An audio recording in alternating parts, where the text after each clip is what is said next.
یعنی ایسا نہیں ہونا چاہیے کہ آپ اس اپنے فن کو آپ دبا دیں, آپ چھپا دیں. مجھے اپنے میرے ایک بڑے پیارے دوست ہیں, ان کا تذکرہ میں کرنا چاہوں گا, ان کا نام ہے ڈاکٹر عبدالقیوم. یونیورسٹی پنجاب میں وہ ایجوکیشن کا جو ڈپارٹمنٹ ہے سب چیزیں ان کو ہیڈ کر رہے ہیں, اور بڑے پرانے دوست ہیں. ان کو میوزک کا بھی شوق ہے, یعنی وہ ایک قابل پروفیسر تو ہیں ہی اور ایجوکیشنل لیڈرشپ پڑھاتے ہیں, ان کی پی ایچ ڈی ہے, لیکن میوزک کا بڑا شوق ہے. تو کبھی کبھی وہ موڈ میں ہوتے ہیں تو وہ گاتے بھی ہیں. اب گانا ان کا وہ ایسا شوق ہے کہ وہ ویسے ہی کہہ لیجیے ان کی شخصیت اتنی کشش والی ہے اور اتنی مزے کی ہے, اور ان سے میں ہمیشہ بڑا کچھ سیکھتا ہوں. لیکن یہ بڑی خاص بات ہے کہ انہوں نے پروفیشن کو بھی ساتھ چلایا اور اپنے پیشن کو بھی ساتھ چلایا. یعنی کام کمائی کرنے کے لیے ایک الگ ذریعہ ہو جائے, شوق بھی آپ پورا کرتے رہیں, کیونکہ جب آپ اپنے شوق کو پورا نہیں کرتے تو آپ ڈپریشن, سٹریس, انگزائٹی اس میں چلے جاتے ہیں. بڑی دنیا ایسی ہے فرا, بڑی دنیا ایسی ہے کہ وہ کیونکہ اپنے شوق کو فالو نہیں کر رہے, اپنے پیشن کو فالو نہیں کر رہے, ان میں ایک فرسٹریشن دکھے گی آپ کو. اچھا پھر جاب یا ایک ایسا کام جو آپ کر رہے ہیں اور وقت گزرتا جا رہا ہے, آہستہ آہستہ وہ دلدل کی طرح آپ دستے چلے جاتے ہیں, پھر نکلنا بڑا مشکل ہو جاتا ہے آپ کے لیے. تو بہتر ہوتا ہے کہ ٹائملی سمجھیں, انڈرسٹینڈ کریں اور وقت سے پہلے ہی کو فیصلہ کر کے راستہ بدل لیں. ابھی بہت سے لوگوں کو میں جانتی ہوں جن کو ہم پہچان سکتے ہیں کہ یہ کام بہت اچھا کرتے ہیں, کرتے بھی ہیں وہ, لیکن وہ معاشی اور معاشرتی کاموں میں اتنے زیادہ پھنس گئے ہیں, کہا جائے تو وہ کہتے ہیں جی چھوڑو اس کو, کیا فائدہ, میں اس پہ ٹائم ضائع کیوں کروں. تو یہ واقعی کیا خود شناسی کا سفر وقت کا ضیاع ہے؟ نہیں, میرا خیال یہ ہے کہ یہ سب کام کرتے بھی ساتھ ساتھ خود شناسی چل رہی ہوتی ہے. آپ ایسا نہیں ہو سکتا اس کے لیے چلیں آئیڈیل ہے کہ کوئی بہت بڑی منزل مقام پانا ہے تو آپ دنیا سے کٹ گئے, لیکن آپ اپنی زندگی میں کام کرتے کرتے ساتھ ساتھ خود کو بھی جان سکتے ہیں. آپ کے کرائسس میں آپ کو پتہ لگتا ہے, آپ کے بعض مومنٹ ہوتے ہیں وہ مرر کا کام کرتے ہیں. جیسے آئینے میں آپ خود کو دیکھتے ہیں نا تو آپ کو پتہ لگتا ہے کہ میری کنگھی ٹھیک نہیں ہے یا کوئی چیز ٹھیک کرنے والی ہے. اس طرح بعض ایونٹ ایکسپوز کرتے ہیں کہ یہ آپ ہیں اور یہ آپ نہیں ہیں, یہ پریورٹی ہونی چاہیے, یہ پریورٹی نہیں ہونی چاہیے, یہ بننا ہے, یہ نہیں بننا, یہ فیصلہ کرنا ہے, یہ فیصلہ نہیں کرنا. تو یہ پاسبل ہے جی کہ آپ وقت کے ساتھ ساتھ خود کو بھی جانیں. اب مجھے اور بڑے ویسے دوست اب تو یاد آنے لگ پڑے, ہمارے بڑے شاندار ایک رائٹر ہے طارق بلوچ رائی صاحب, وہ گورنمنٹ کی جاب کرتے ہیں, ایک محکمے میں جاب کرتے ہیں, لیکن ساتھ شارٹ سٹوری رائٹر ہیں. بانو آپا نے انہیں فرا اپنا بیٹا بنایا ہوا تھا, اتنے قابل انسان ہیں. ان کی کتابوں پہ ڈاکٹر عبدالقدیر خان صاحب کے مضامین لکھے ہوئے ہیں, فیڈ بیک لکھی ہوئی ہے, اور طارق بلوچ رائی صاحب کے بڑے بڑے جملے ہیں. مثلا ان کا جملہ جو سب سے زیادہ پسندیدہ ہے وہ میں اکثر اس کو کوٹ کرتا ہوں کہ وہ کہتے ہیں جو فطرت ہے اور قدرت ہے اس کی جو رفتار ہے وہ صبر ہے. یعنی جو اصل رفتار ہے نا قدرت اور فطرت کی وہ صبر ہے. تو جو صبر کی رفتار سے چل رہا ہے نا وہ ہمیشہ ترقی کرتا ہے. اس طرح کے بڑے جملے ان کے مایہ ناز جملے, اور کئی ان کی کتابیں ہیں, سوال کی موت, گونگے کا خواب, کئی کتابیں ان کی بڑی فیمس. اب وہ کہتے ہیں کہ جی میں نے اپنے فن کو ذریعے معاش نہیں بنایا, میں شوق کے لیے لکھتا ہوں. ایک بڑے اخبار سنڈے میگزین میں ان کے شارٹ سٹوریز چھپتی رہتی ہیں, اور کتنی ان کی کتابیں آ چکی ہیں, اور کتنے ان کے چاہنے والے, وہ سارے جو چاہنے والے ہیں کوئی شک نہیں ان کا رویہ بڑا کمال ہے, لیکن ان کی اصل چاہت ان کے اس فن کی وجہ سے, اس ٹیلنٹ کی وجہ سے جو اللہ نے ان کو دیا ہوا ہے. بے شک ایسا ہی ہوتا ہے. کتابوں کا ہم ذکر کر رہے ہیں, بہت سے لوگ کتابیں لکھتے بھی ہیں. ایک رجحان ہوتا تھا کتاب پڑھنے کا جو آپ کو اپنے اندر جھانکنے کا ایک بڑا اچھا وقت دے دیتی تھی. اب وہ کمی ہو گئی ہے, تو کتابوں کی طرف واپس آئیں, یا نیٹ فلکس اور ٹیلی ویژن پر بھی کچھ ایسی چیزیں موجود ہیں جس سے خود کو جان میں پھر کہوں گا کہ یہ خود شناسی ایک پورے کا پورا نصاب, ایک ایکو سسٹم, ایک دنیا ہے. اس کے لیے اسی طرح کی کتابیں, اسی طرح کا ماحول, اسی طرح کے لوگ, اسی طرح کے دوست چاہیے. اب مجھے پھر ایک دوست کا تذکرہ کرنے دیجیے. ایک میرے بڑے شاندار دوست ہیں, ان کا نام رحمان فارس ہے. وہ کمشنر ہیں اور آج کل ملتان میں پوسٹڈ ہے, انکم ٹیکس میں, شاعر ہیں.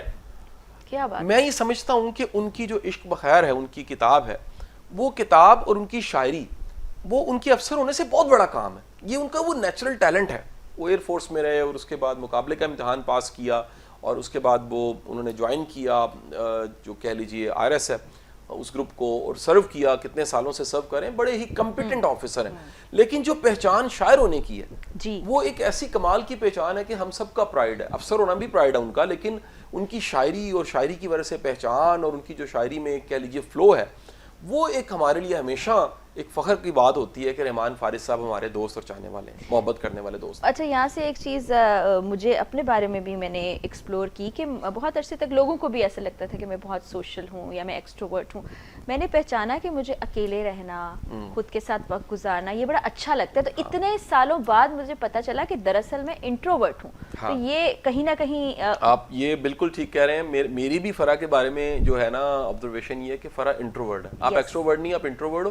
آپ آپ نے ایکسٹروورژن سیکھ لی ہوئی ہے کہ وہ میرا کام ہے, وہ آپ کا کام بیلنس. وہ آپ نے سیکھ. اب یہ جو آرٹ ہے نا کہ آپ جو نہیں ہو وہ آپ وہ بھی سیکھ لیتے جو آپ نہیں ہو, تو یہ ایک بڑے میں سمجھتا ہوں ایک فن کا مظاہرہ ہے کہ آپ اپنے علاوہ بھی ان چیزوں کو ایکسپلور کرتے ہیں اور تلاش کر کے پالش کر کے پھر دنیا کے سامنے آتے ہیں. اچھا, ایک بڑی کمی میں محسوس کرتی ہوں شاہ صاحب, وہ یہ ہے کہ ہم ظاہری طور پر اپنا بہت خیال رکھتے ہیں. ہم آئے پروگرام کے لیے, ہم اچھا تیار ہوئے, اچھا لباس پہنا, لیکن روحانی طور پر جو ہمارا سفر ہے یا روحانی پاکیزگی یا آپ کہہ لیں کہ روحانی صحت کا خیال رکھنا جو کہ خود شناسی سے ہی جڑا ہوا ہے, وہ کتنا ضروری ہے اور اس کو ہم بڑا اگنور کر دیتے ہیں. اس کے لیے کیا کیا کریں؟ فرا میں تو نہج البلاغہ کا ایک جملہ کوٹ کرتا ہوں کیونکہ پروگرام کے بالکل اختتام کی طرف ہم پہنچ گئے ہیں اور ختم ہونے والا پروگرام. امام علی کا کیا خوبصورت جملہ ہے. آپ فرماتے ہیں کہ جس نے اپنے باطن پہ کام کیا اس کو خوبصورت بنایا, رب اس کے ظاہر کو بھی خوبصورت بنا دیتا ہے. تو آپ کی نیت کی پاکی, آپ کے اندر کا صاف ہونا, آپ کے اندر کا بہتر ہونا, آپ کے اندر کا کلیئر ہونا, آپ کے اندر کا اخلاص, وہ آپ کی شخصیت کا ایک مقناطیسیت بن جاتی ہے اور وہ پھر لوگوں کو امپریس بھی کرتی ہے, انسپائر بھی کرتی ہے. بالکل, ہمیں بتایا گیا ہے کہ ایک سوال کی گنجائش ہے, تو میں پوچھنا چاہوں گی کہ بعض اوقات جب آپ اپنے آپ کو پہچان رہے ہوتے ہیں بہت سی منفی چیزیں بھی آپ کے سامنے آ جاتی ہیں کہ مجھے اس چیز میں بھی اچھا لگتا ہے, کیونکہ اللہ تعالیٰ نے فطرت اور جبلت میں کچھ چیزیں رکھ چھوڑی ہیں, لیکن انسان ظاہر ہے اس کو ٹیکل کرتا ہے, اس کو ٹیم کرتا ہے. تو جو منفی خود شناسی میں چیزیں سامنے آتی ہیں ان پر کیسے کام کریں؟ دیکھیے, پہلے تو ہمیں مان لینا چاہیے کہ ہم مکمل نہیں ہیں اور کامل نہیں ہیں. ہم میں کچھ اچھا ہے اور کچھ کمیاں ہیں. جو اچھا ہے اس کو پالش کر لیجئے, جو کمیاں ہیں جن پہ قابو پا سکتے ہیں قابو پا لیجئے, اور باقی درگزر کیجئے, اگنور کیجئے. کامل ہونے کی کوشش جو ہے نا, تکمیل ذات, یہ بڑا غلط ایجنڈا ہے. اور یہ جب بھی کسی میں یہ سوال پیدا ہو جاتا ہے کہ یہ تو خراب ہے میرے میں, تو وہ گرو نہیں کر سکتا. ٹھیک ہے, یعنی کہ ان کو آپ دبا لیں, مینیج ہی کرنا ہے, ان کو مینیج کرنے کے بس. جو اس وقت والدین دیکھ رہے ہوں گے, کیونکہ ہم نے شروع میں یہ ڈسکس کیا کہ بچہ جو ہے اس میں یہ سفر شروع ہو جاتا ہے بالکل بچپن سے. اس کو کیسے آبزرو کریں, کیسے دیکھیں کہ اس میں یہ چیزیں ہیں, اور پھر اس کو انہینس کرنے میں مدد دیں, دبا نہیں دیں. 3 کام تو ضرور کریں. پہلا کام, بچے میں کوئی بھی خوبی دیکھیں, انکریج کریں. ٹھیک ہو گیا. نمبر 2, بچہ سوال کرے, اس کا جواب ضرور دیں, نہیں پتا تو کہ مل کے ڈھونڈتے ہیں.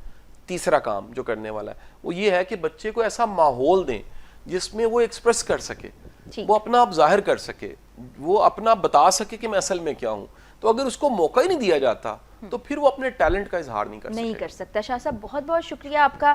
اب یہ بات تو طے ہو گئی کہ خود شناسی کا سفر بالکل بچپن سے شروع ہو جاتا ہے, اور اس وقت بچہ خود کو نہیں پہچان سکتا لیکن والدین پہچان سکتے ہیں. تو اس پر کام کریں, اس کو دبائیں نہیں. اور بڑے ہونے کے بعد کیا کیا طریقہ کار ہیں وہ ہم نے آج کے پروگرام میں ڈسکس کر لیے. اگلے پروگرام میں ملاقات ہوگی. اجازت دیجیے, اللہ حافظ.